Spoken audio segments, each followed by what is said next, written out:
जय मसीह की। हमारे प्रभु और उद्धारकर्ता यीशु मसीह के नाम में सजीव वाहिनी के सारे दर्शकों को सादर प्रणाम। ये हमारा हिंदी वर्चुअल लाइव सर्विस आप हर रविवार 8:30 बजे यूट्यूब या फेसबुक में देख सकते हैं। प्रभु के वचन ये कहते हैं, अपनी आशा में प्रसन्न रहो, विपत्ति में धीरज धरो और निरंतर प्रार्थना करते रहो। जो कुछ भी आपकी समस्या हो, प्रार्थना में उसका हल पा सकते हैं, क्योंकि विश्वास से जब हम विनती करते हैं प्रभु सुनता है।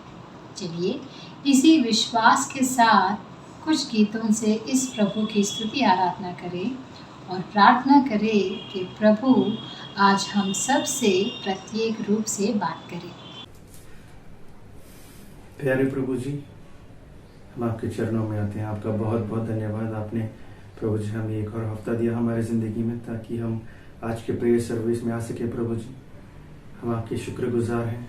आपने हमें बचाए रखा, हर गतिविधियों में आपने हमारा साथ दिया। हमें पता है प्रभु जी, जब कोई भी हमारे साथ नहीं था, आपने हमारा साथ बनाए रखा। आपका बहुत बहुत धन्यवाद। आज की तारीख में प्रभु जी, हम आपसे फिर से मुलाकात करना चाहते हैं, वचन सुनना चाहते हैं, आराधना करना चाहते हैं। आज जो भी भाई बहन यहाँ पे आए हुए हैं प्रभु जी, ऑनलाइन सर्विस में या आगे के आने वाले दौर में कोई भी देख रहा होगा, उनकी हृदय से आप बात करें, हृदय कब छुइए प्रभु जी। आज के वचन से, आज की आराधना से उनकी प्रभु जी हर गतिविधियों में आपका साथ बनाए रखें। उनको एक वचन दीजिए ताकि वो फिर से बल पा सकें। प्रभु जी, आपने हमें ऐसा मौका दिया, आपका बहुत बहुत धन्यवाद। आदि से अंत तक प्रभु जी आज के प्रेयर सेशन को आपके हाथ में सौंपते हुए, हमारा इसमें कुछ नहीं है प्रभु जी। आप अगर बल देंगे, ज्ञान देंगे तो हम आगे बढ़ पाएंगे। आप हमारे साथ बनाए रखिए प्रभु जी। आपका बहुत बहुत धन्यवाद। आज के समय का आपको हाथ में सौंपते हुए यीशु मसीह के नाम पे मांगते हैं, आमीन आमीन आमीन। Praise the Lord. Let's all sing a Hindi worship song together. तेरे नाम के लिए जिए हम song. Yeah. तेरे नाम के लिए जिए हम, तेरे नाम के लिए जिए हम, तेरे नाम के लिए जिए हम, तेरे नाम के लिए जिए हम। तू बड़े मैं घटूं, मेरे जीवन से महिमा तुझे मिले। तू बड़े मैं घटूं,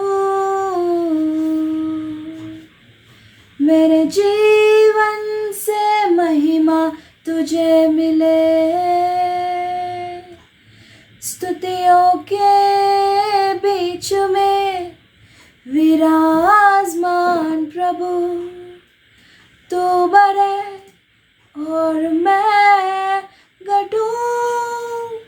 स्तुतियों के बीच में विराजमान प्रभु, तू बड़े और मैं घटूं।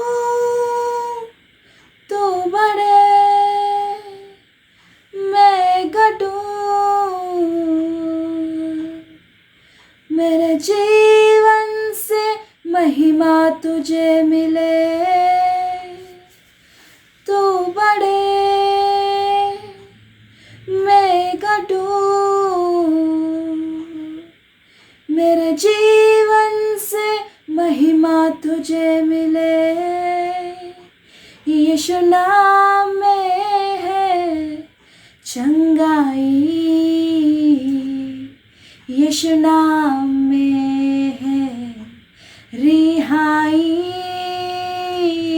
यीशु नाम में है सच्चाई, यीशु नाम में है भलाई यीशु नाम में है चंगाई, यीशु नाम में है रिहाई, यीशु नाम में है सच्चाई,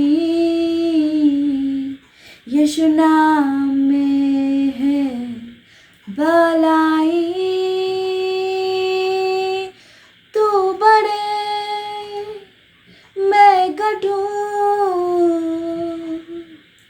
मेरे जीवन से महिमा तुझे मिले। तू बढ़े मैं घटूं, मेरे जीवन से महिमा तुझे मिले। Thank you. सबको जय मसीह की। और आज एक बार फिर प्रभु ने ये मौका दिया कि मैं आप लोगों के बीच आ सकूं और परमेश्वर के वचन को दे सकूं। तो प्रभु का बहुत धन्यवाद हो। और मैं धन्यवाद हूँ प्रभु का सजीवना वाहिनी के लिए भी, जो जिन्होंने मुझे अवसर दिया और जो प्रभु के काम के लिए इस सेवा को बढ़ा रहे हैं। और प्रभु उन भाइयों पर जो इसके पीछे काम कर रहे हैं उन पर बहुत अपनी आशीष देवे। और चलिए आज हम एक बार फिर प्रभु के वचन की ओर देखते हैं। अभी हम देखते हैं कि पिछले कुछ 2 साल से हम एक अजीब से जीवन में जी रहे थे। हम सब जानते हैं कि पूरे हमारे देश में नहीं, पूरे संसार में एक बहुत महामारी, एक बीमारी आई जिसका नाम है कोरोना। अभी भी है, दिल्ली में अभी कुछ दिन पहले काफी केसेस इंक्रीज हो गए थे। लेकिन वो जो समय था, जो पहला जब फर्स्ट टाइम ये आया 2020 में और 2021 में बहुत ज्यादा सेकंड वेव में काफी नुकसान भी हुआ। हमने भी अपने कई अच्छे लोगों को कोरोना की कारण खो दिया, कई लोग बीमार भी हुए। मेरी खुद की वाइफ 2 बार बीमार हुई। लेकिन एक बात जो मसीह जगत में बहुत ज्यादा हुई कि वो, हम उसको कोरोना के साल ना कहें, तो अगर हम उसको प्रार्थना के साल कहें। प्रार्थना, मसीह जगत में प्रार्थना बहुत की गई, प्रार्थनाएं बहुत की गई। ना सिर्फ हिंदुस्तान में बल्कि पूरे संसार में कोरोना बीमारी से लोगों को लेकर चंगाई के लिए या बीमारी को हटाने के लिए प्रार्थनाएं बहुत की गई। और ये मसीह जगत के लिए बहुत अच्छी बात है कि हम लोगों ने उन 2 सालों में बहुत सी प्रार्थनाएं की, बहुत से लोगों के लिए प्रार्थनाएं करी ताकि ये जो बीमारी है ये खत्म हो। प्रभु ने बीमारी हमारी सुनी भी, अगर नंबर बढ़े तो नंबर घटे भी, और प्रभु बहुत ही दयालु रहा। मैं आज आपका ध्यान एक ऐसे बाइबल की एक वर्ष के ऊपर दिलाना चाहता हूँ, एक ऐसी आयत के ऊपर दिलाना चाहता हूँ जो इन 2 सालों के अंदर बहुत ज्यादा बोली गई, बहुत ज्यादा लिखी गई और बहुत ज्यादा शेयर की गई। क्या आप में से कोई बता सकता है वो कौन सी वर्ष है? मेरे को पता है कि लोग भजन 91 को बहुत पढ़ते थे। हम भी अपने घर में पढ़ते थे उसको, उसके ऊपर गाने भी बने, जो कि एक बहुत इनकरेज करने वाला भजन है और बीमारी के समय का भजन है। और कई लोग इसको, आज भी कई जगह रूल है कि लोग रात को सोते वक्त इस भजन को पढ़ते हैं। लेकिन मैं आपका ध्यान एक ऐसे वचन की ओर ले आना चाहता हूँ जो बहुत ज्यादा इन 2 सालों में लिखा भी गया। होर्डिंग, बड़े बड़े जगहों पर इसके होर्डिंग भी लगे और कई लोगों ने इसको टाइटल रखकर सेमिनार भी किए, सभाएं करी। वो आइए उस पर एक नजर डाल लेते हैं। ये वर्ष है दूसरा इतिहास में, दूसरा इतिहास, उसकी 7वें अध्याय की 14वीं वर्ष, 2 क्रॉनिकल चैप्टर 7 एंड वर्स 14।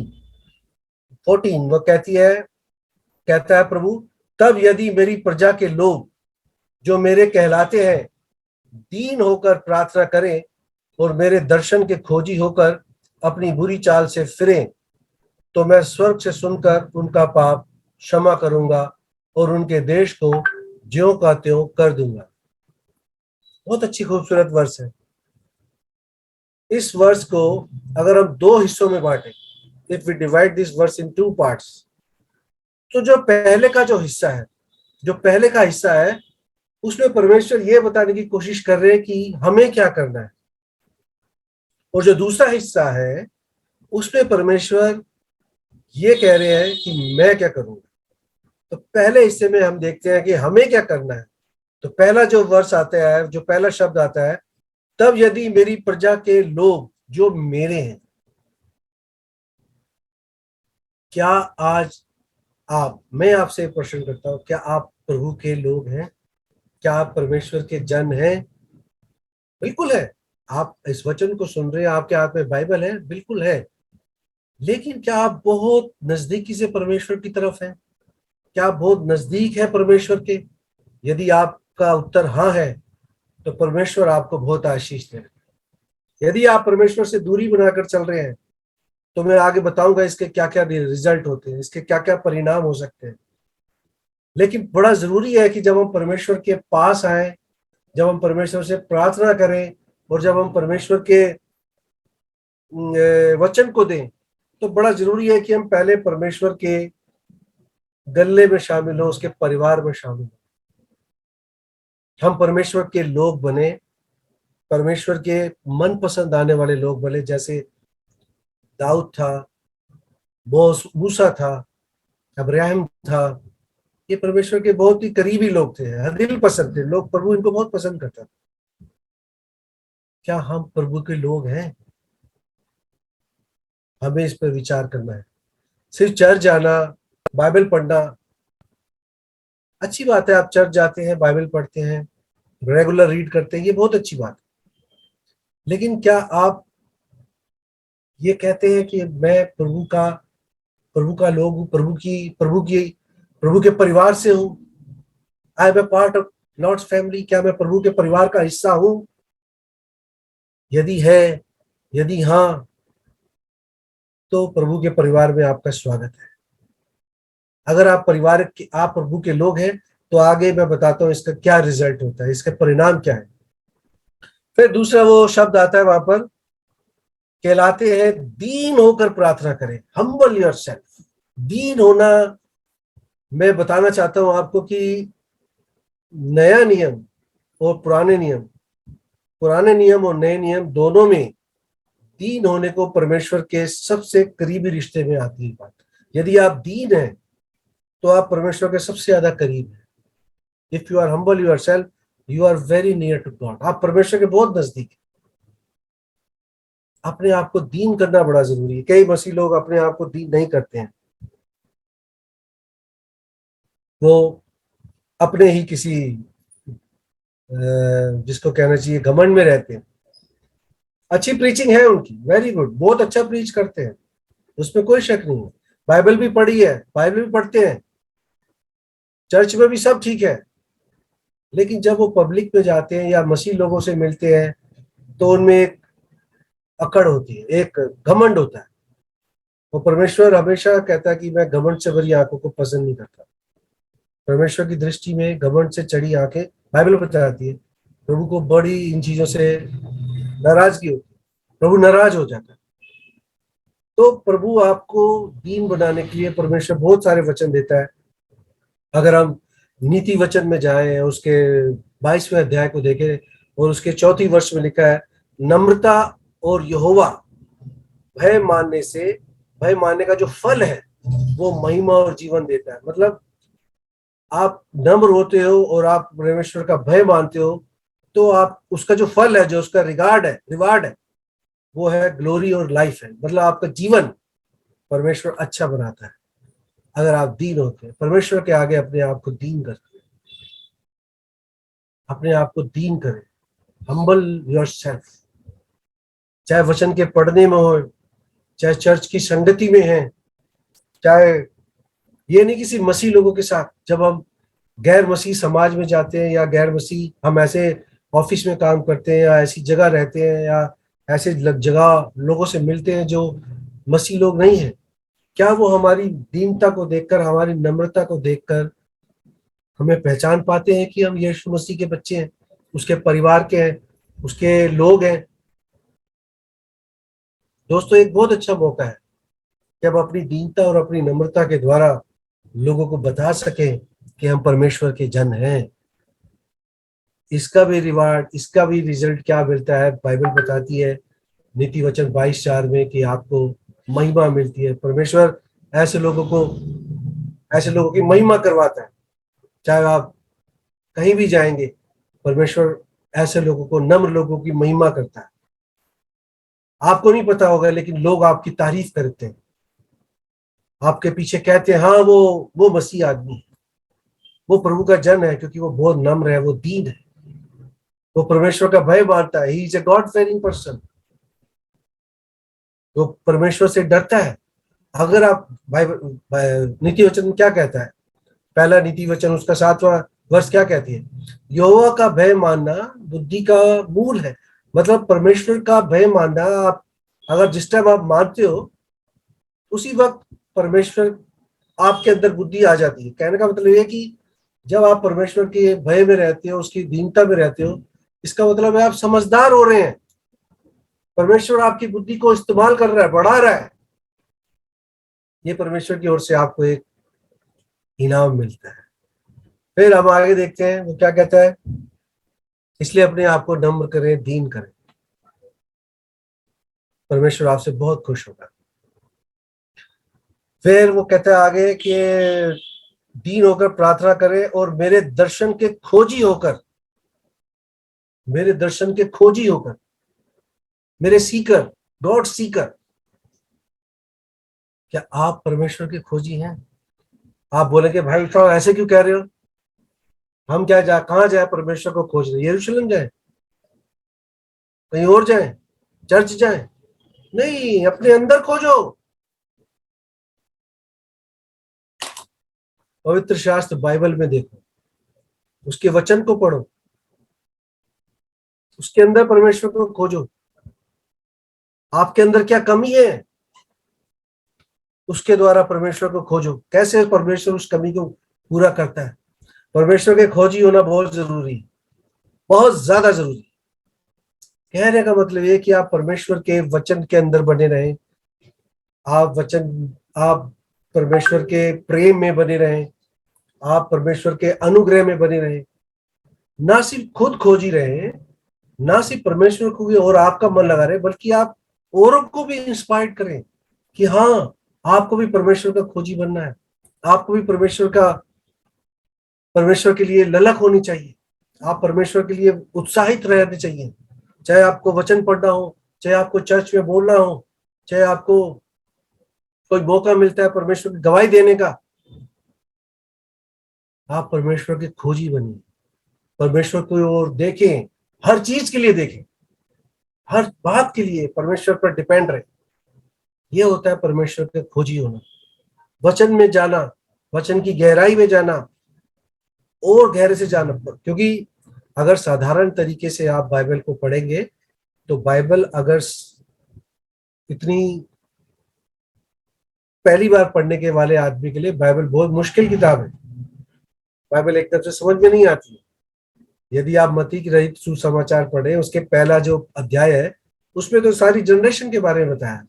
अगर कोई नया आदमी पढ़ेगा तो वो भूल ही, उसको तो समझ में नहीं आएगा वो क्या पढ़ रहा है। लेकिन अगर आप परमेश्वर को जानते हैं, आप परमेश्वर के खोजी हैं, तो यदि आप उसको पढ़ते, तब आपको समझ में आता है परमेश्वर के परिवार का बात। परमेश्वर के वचन के खोजी बनिए, परमेश्वर के खोजी बनिए। आपको मैं एक आदमी बताता हूं, निकोदेमुस, यूहन्ना रचित सुसमाचार में।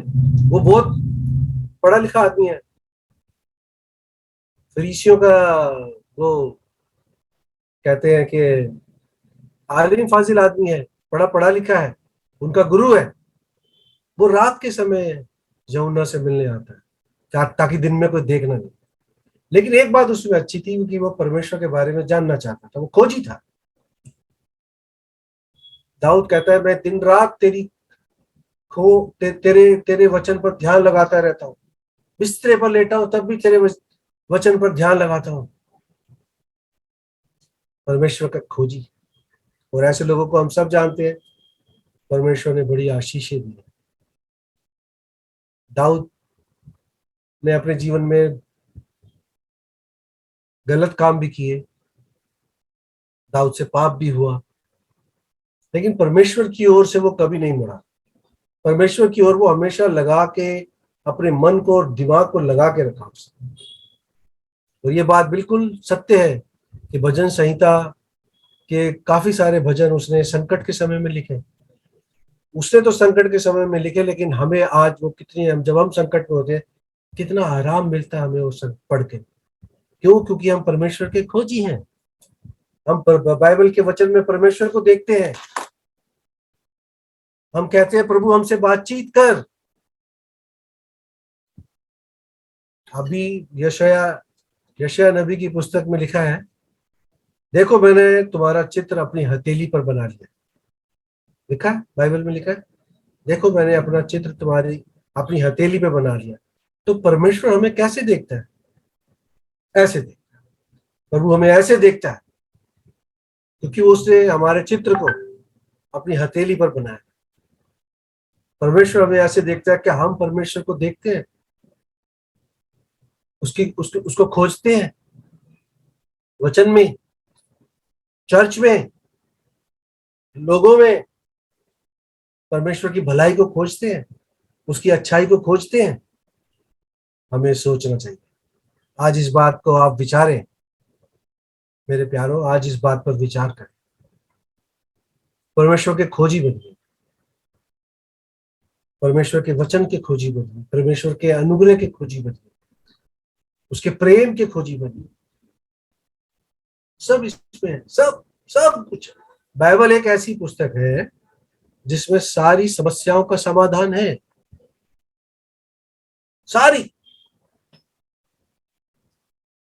सारी चीजों का एक ही हल, बाइबल और परमेश्वर के खोजी बनिए। आगे बढ़ते हैं। यदि आप मेरी प्रजा के लोग जो मेरे कहलाते हैं दीन होकर प्रार्थना करें और मेरे दर्शन के खोजी होकर, फिर आगे क्या लिखता है, अपनी बुरी चाल से फिरें। अपनी बुरी चाल से फिरें मतलब अपने पाप से फिरें, अपने गलत कामों से फिरें, अपनी गलत हरकतों से फिरें, अपने गलत विचारों से फिरें, अपने गलत रास्ते से फिरें। हटें। बहुत जरूरी, एक मसीह के लिए ये बहुत जरूरी है कि वो अपने चाल चलन को साफ रखे, परमेश्वर की दृष्टि में खरा रहे, पाप से अनजान रहे, पाप से दूर रहे। ये बात बिल्कुल ठीक है कि हम जिस समाज में रह रहे हैं या जिस सोसाइटी में रहते हैं कि हमसे गलतियां होती हैं, लेकिन हम गलतियां करते ना रहें। हम गलतियां करते ना रहें। तो पॉल कहता है कि एक है जो मुझसे लड़ता है, मुझे घूंसे मारता है, मेरा पुराना जो नेचर है। क्या हमने अपने पुराने नेचर को उतार के फेंका है? जब हम प्रभु यीशु मसीह के अंदर आ गए हैं, क्या हमने अपने पुराने, मेरे नाम केशव है, क्या मैंने अपने पुराने केशव को अलग किया है अपने आप से? जब यीशु मसीह को मैंने पहन लिया तो मैंने पुराने केशव के कपड़ों को या उसके व्यवहार को या उस जीवन को निकाल के अलग किया है? क्या मैं फिरा हूं? सोचना चाहिए। सोचे इस बात पर। क्या कोई चीज है जो आपको आज भी इस चीज के लिए इनकरेज कर रही है कि आप गलत काम करें? तो वो क्या रुकावट हो सकती है? या पैसा हो सकता है, कोई बहुत बड़ा आपको पद चाहिए, उसके लिए आप कुछ गलत करने जा रहे हैं। आप चाहते हैं सोसाइटी में मेरा नाम हो, उसके लिए आप दनादन झूठ बोले जा रहे हैं, झूठा प्रचार कर रहे हैं। अरे आप तो अपने जीवन से फिरे नहीं, फिर प्रभु यीशु मसीह के आप जन कैसे हो गए? आपने तो, आपकी प्रार्थना कैसे सुनी जाएगी? नहीं, बिल्कुल नहीं। आपको दीन होना है, आपको उसका खोजी होना है, आपको अपने पाप से फिरना है, पाप को त्याग देना है, अपने गलत हरकतों को छोड़ देना है, गलत विचारों को छोड़ देना है। हर उस बात को जिसके द्वारा जो परमेश्वर को दुखी करती है, हर एक उस चीज को त्याग देना है, छोड़ देना। मुश्किल है, बहुत मुश्किल है, लेकिन इम्पॉसिबल नहीं है, असंभव नहीं। आप कर सकते हैं। कैसे कर सकते हैं? यदि आप परमेश्वर के खोजी, यदि आप दीन हैं, यदि आप अपने मन से, यदि आप प्रार्थना करते हैं पूरे मन से, सच्चे मन से, आप बदल सकते हैं। आप बदले भी हैं, क्योंकि जिस दिन हमने परमेश्वर को ग्रहण किया, प्रभु का पवित्र आत्मा ने हमारे जीवन को चलाना शुरू कर दिया। यह सबसे बड़ा बदलाव कि अब हम अपने चलाए नहीं चलते, प्रभु का आत्मा हमें चलाता है। ये सबसे बड़ा बदलाव है। चार जो चीजें थी हमने इसमें देख ली कि प्रभु हमें क्या करनी है, हमें क्या करना है परमेश्वर के लिए। हमें परमेश्वर के लोग हैं तो हमें क्या करना है। हमने जल्दी से देख लेते, चार चीजों को देखा कि हमें परमेश्वर का जन बनना है, हमें दीन होना है, और उसके दर्शन के खोजी होना है, और अपनी बुरी चाल से फिरना है। चार चीजें यदि हमने अपने जीवन में कर ली, ये बदलाव ला दिया, तो मेरे प्यारों अब आगे से आगे प्रभु का काम शुरू होता है। प्रभु का काम शुरू होता है आपके जीवन में। यदि ये चार बदलाव आपके जीवन में आ गए, परमेश्वर का काम फिर शुरू होता है। आगे पढ़े क्या लिखा है, अब परमेश्वर का काम शुरू होगा। यदि आपने चार चीजें कर ली, तो अब परमेश्वर का काम शुरू होता है। चार चीजें हमें करने के लिए बोला। अगर मैंने पहले ही बोला था, इस वर्ष को दो भागों में बांटते हैं। पहले का हिस्सा है जो हमें करना है, बाकी का हिस्सा वो है जो प्रभु करेगा, जो परमेश्वर करेगा हमारे लिए। अब परमेश्वर का हिस्सा शुरू होता है कि परमेश्वर हमारे लिए क्या करेगा। आगे बढ़ते, तो मैं स्वर्ग से सुनकर, हाँ, क्या बड़ी बात है, कितनी प्यारी बात है। हम दीन हुए, हम परमेश्वर के खोजी बने, हमने अपने मन फिराकर प्रार्थना करी, तो प्रभु ने क्या किया, हमारी प्रार्थना को सुना। उसने हमारी प्रार्थना पर क्या लगाया, कान लगाया। परमेश्वर हमारी प्रार्थना को सुनता है यदि हम ये चार बदलाव अपने जीवन में लाते हैं। स्वर्ग से सुनता है प्रभु यीशु मसीह। परमेश्वर सुनता है आपकी प्रार्थना को, कान लगाता है। यदि ये चार बदलाव, और भी कई सारे बदलाव है, लेकिन मैं इस वर्ष के ऊपर ही रहना चाहता हूँ। ये चार बदलाव आने के बाद परमेश्वर का काम क्या शुरू होता है, तो मैं स्वर्ग से सुनकर, परमेश्वर आपकी प्रार्थना को सुनेगा, परमेश्वर आपके वचन पढ़ने को सुनेगा, परमेश्वर आपकी आराधना को ग्रहण करेगा, उसको सुनेगा जब आप चर्च जाएंगे। परमेश्वर आपके परिवार की संगति को, जो आप परिवार का बाइबल टाइम होता है, उस पर ध्यान लगाएगा, उस पर कान लगाएगा। परमेश्वर आपकी प्रार्थना पर कान लगाएगा, और न सिर्फ कान लगाएगा, ना सिर्फ सुनेगा। हमारा परमेश्वर सुनकर अनसुना करने वाला परमेश्वर नहीं है, वो सुनकर जवाब देने वाला परमेश्वर। और आगे पढ़िए वो क्या कहता है, प्रभु परमेश्वर क्या कह रहे हैं, तो मैं सुनकर उनका पाप क्षमा करूंगा। मतलब आपके पहले, सबसे पहले वो आपके जीवन से बुराई को निकाल देगा। आपकी प्रार्थना उसके तक जाएगी, सबसे पहले वो आपके जीवन से उस पाप को निकालेगा, उस बुराई को निकालेगा जिसमें आप फंसे हुए। और सुनकर वो क्या करेगा, उनके देश को ज्यों का त्यों कर दूंगा।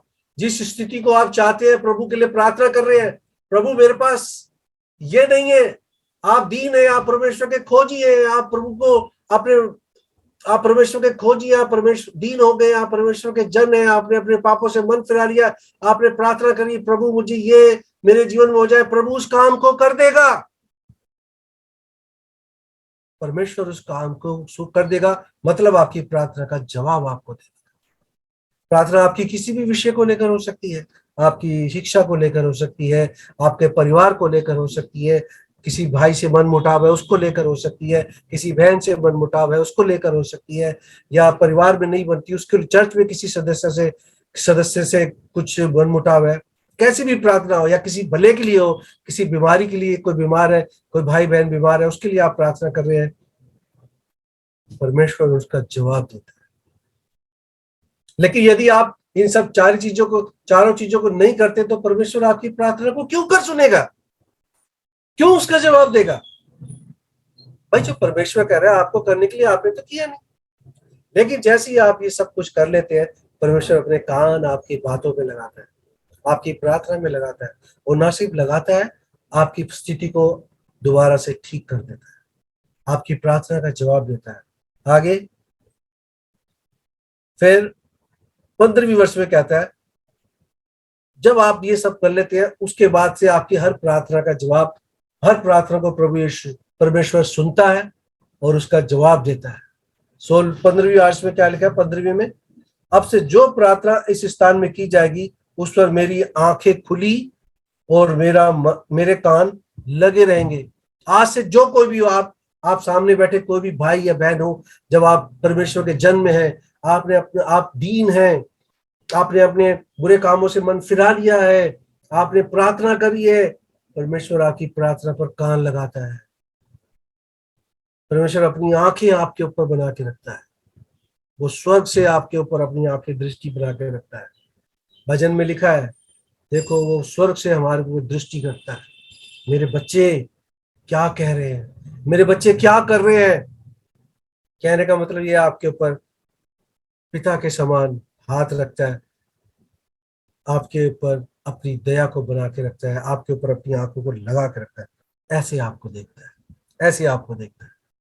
मैंने तुम्हारा चित्र अपनी हथेली पर बनाकर, ऐसे वो आपको देखता है, क्योंकि उसकी दृष्टि आपके ऊपर लगी है, उसके कान आपकी प्रार्थना पर लगे, आप उसका मन आप पर लगा हुआ है। अगर हम परमेश्वर के जन हैं, अगर हम दीन हैं, हमने अपने आप को दीन किया है, हम अपने बुरी चाल से फिरे हैं, परमेश्वर हमारे लिए ये सब काम करता है। आंखें खुली रखूंगा और कानों को लगा के रखूंगा। मेरे प्रियजनों, ये बहुत जरूरी है कि परमेश्वर की आंखें हम पर लगी रहें और परमेश्वर के कान जो है वो हमारी प्रार्थना पर लगे रहें। अगर ऐसा नहीं होगा, कितने अभागे हो जाएंगे हम कैसे प्रार्थना करेंगे प्रभु से, क्योंकि वो तो सुनेगा नहीं।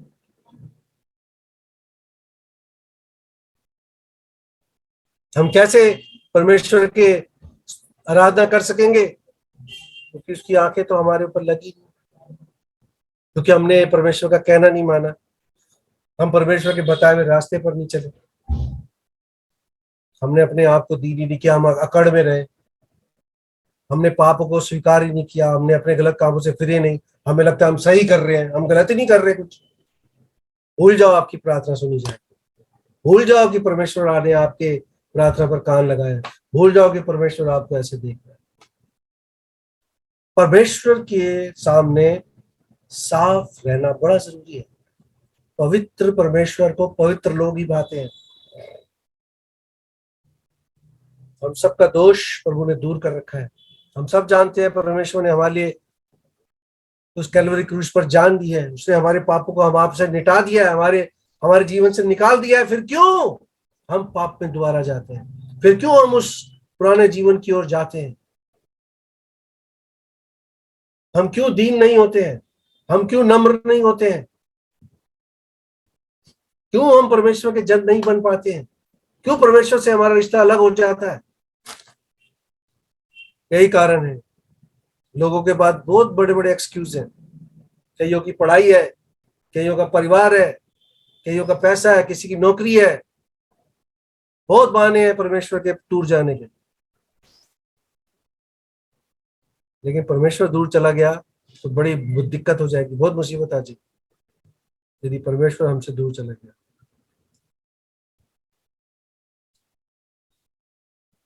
एक चर्च में एक बहुत अच्छा भाई था, बड़ा रेगुलर आता जाता था।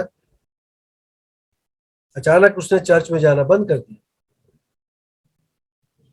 1 महीना हो गया, 2 महीने हो गए, वो नहीं आ रहा। पास्टर साहब को बड़ी चिंता हुई, उसकी बड़ा अच्छा भाई है, वो क्यों नहीं आ रहा। तो एक दिन इतवार के दिन, रविवार को आराधना के समय, आराधना के बाद उस पास्टर ने सोचा कि मैं आज उस भाई से मिलकर आऊं। सर्दी का टाइम था, ये इंग्लैंड की बात है या कहाँ की, अमेरिका की बात है, मुझे याद नहीं, मैंने भी पढ़ा था। सर्दी का टाइम था और पुराने जमानों की वक्त की बात है, जिस टाइम ये हीटर वगैरह नहीं होते थे। उन्होंने देखा कि वो आदमी ठंड में सुकड़ के बैठा हुआ है कंबल के अंदर ब्लैंकेट जो भी था, और अंगीठी ताप रहा है, अंगीठी आग लगा के कोयले। तो उसने बोला, भाई आप बड़े दिनों से नहीं आ रहे।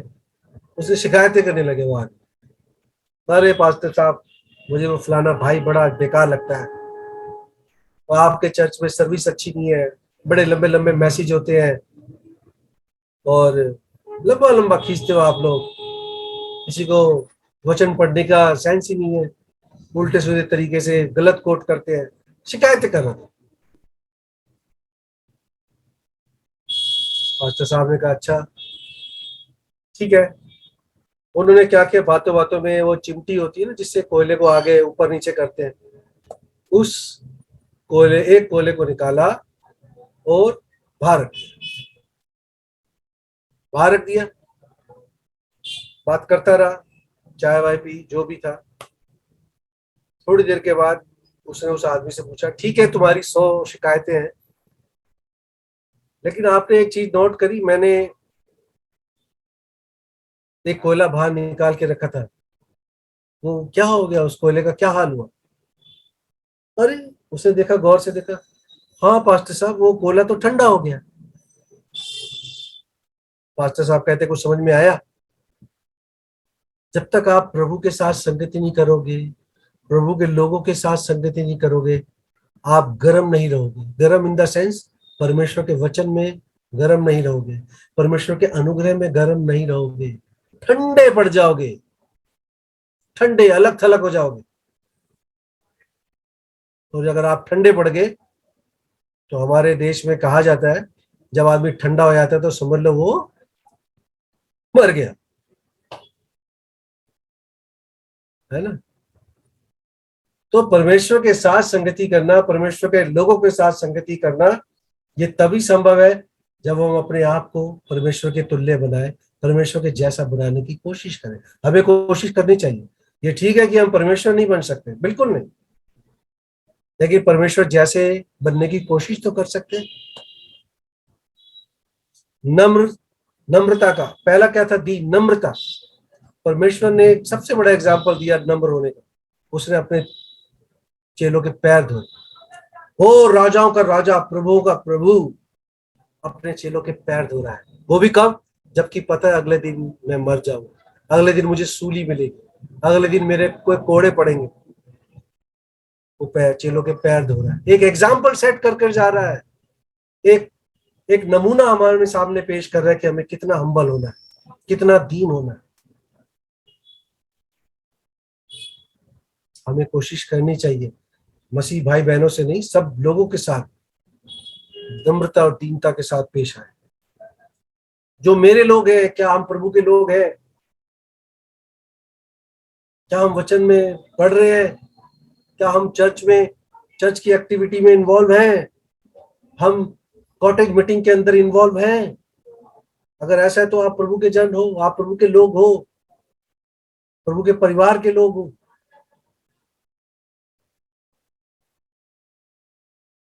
क्या हम अपने पापों से फिरे हैं?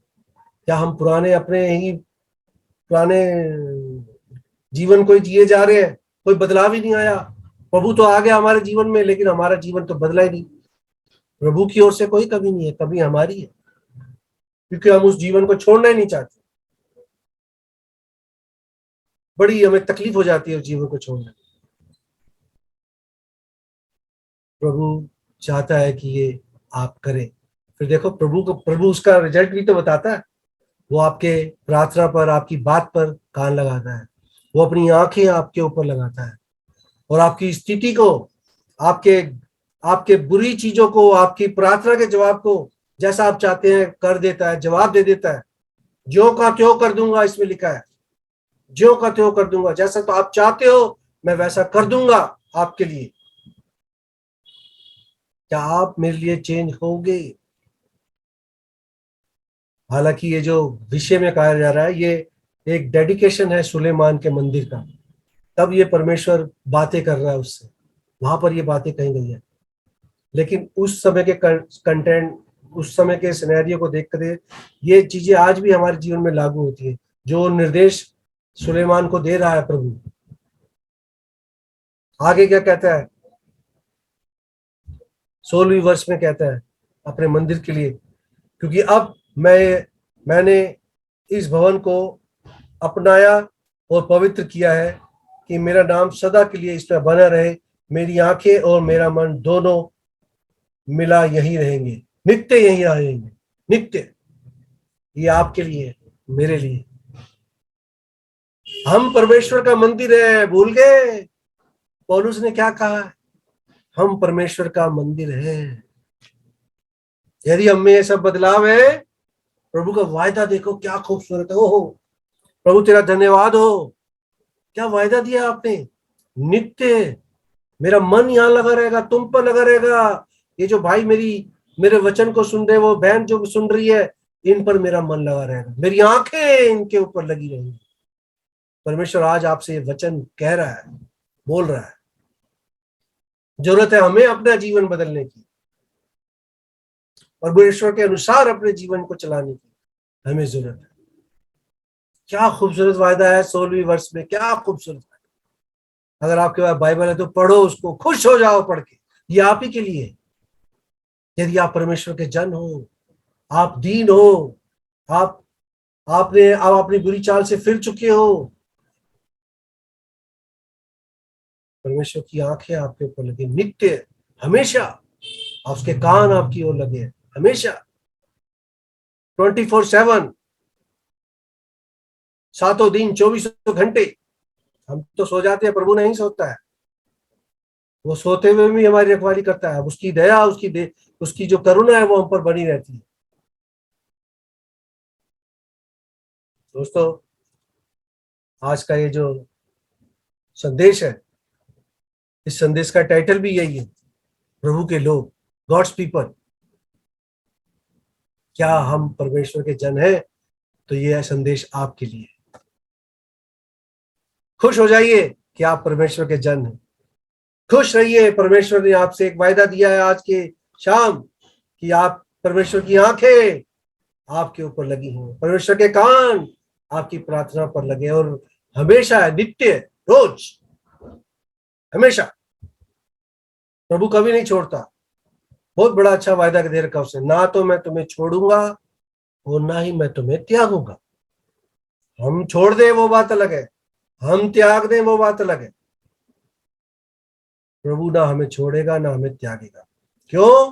क्योंकि हम परमेश्वर के लोग हैं। बड़ी भारी कीमत उसने दी है, अपना खून दिया है, अपना बलिदान दिया है उस कैलवरी क्रूस पर, हमें अपना बनाने के लिए, हमें अपने गॉड्स पीपल बनाने के लिए, प्रभु के जन बनाने के लिए। बहुत बड़ी कीमत उसने चुकाई। उस कीमत को समझो मेरे भाइयों, उस कीमत को समझो मेरे प्रियजनों, और परमेश्वर के अनुसार, परमेश्वर की इच्छा के अनुसार अपने जीवन को चलाओ। मैं धन्यवाद देता हूं एक बार फिर कि आज के शाम आपने इस वचन को सुना। प्रभु आप सब पर आशीष दे, इस सेवा पर आशीष दे, और होने दे कि हम परमेश्वर के अनुसार अपने जीवन को चलाएं। प्रभु आप सबको आशीष दे। आइए हम प्रार्थना के साथ इस सभा को समाप्त करते हैं। प्रभु जी, हम धन्यवाद देते हैं कि आपने ये सुंदर और अच्छा समय दिया प्रभु जी, कि हम एक बार फिर आपके वचन की ओर आए, आपके वचन को पढ़े, मनन करें, और प्रभु जी आपकी इच्छा को जाने। हम आपके जन हैं प्रभु जी, हम आपके लोग हैं। हम अपने जीवन को प्रभु जी आपकी ओर समर्पित करते हैं, अपने मनों को आपकी ओर लगाते हैं। आप हमारे जीवन को चलाएं प्यारे पिता परमेश्वर। आपके जो कान है वो हमारी प्रार्थना पर लगे रहते हैं, आपकी आंखें हमारे ऊपर सदा सदा बनी रहती हैं। इसके लिए हम आपको धन्यवाद देते हैं। आपकी दया दृष्टि प्रभु जी इसी प्रकार हम सब पर बनी रहे। हमें अपने वचन में, अपने प्रेम में, अपने अनुग्रह में, अपनी आशीष में निरंतर बढ़ाएं प्यारे पिता परमेश्वर। यही हम आपसे प्रार्थना करते हैं। एक बार फिर मैं धन्यवाद देता हूं प्यारे पिता परमेश्वर, संजीवा जीवी इस टीम के लिए प्रभु जी, जो इस आपके काम को बहुतायत से सेवा में कर रही है प्रभु जी। टीम से जुड़े हर सदस्य को, भाई प्रवीण कुमार और उनकी टीम के हर सदस्य को प्रभु जी आप आशीष देवें, अपने अनुग्रह इस सेवा पर बना के रखे प्रभु जी। और जो भी इनकी जरूरतें हैं उसको अपने स्वर्गीय भंडार से पूरा करें। एक बार फिर सुनने वाले तमाम भाई और बहनों के लिए आपको हृदय से धन्यवाद देते हैं। सब पर अपनी आशीष करिए, सबके परिवार पर अपनी आशीष दीजिए, सबके कामों पर आशीष दीजिए और सबकी जरूरतों को अपने स्वर्गीय भंडार से पूरा करिए। धन्यवाद के साथ प्रभु यीशु मसीह के नाम से मांगते हैं, आप सुनकर पिताजी इसको ग्रहण करिए। आमीन।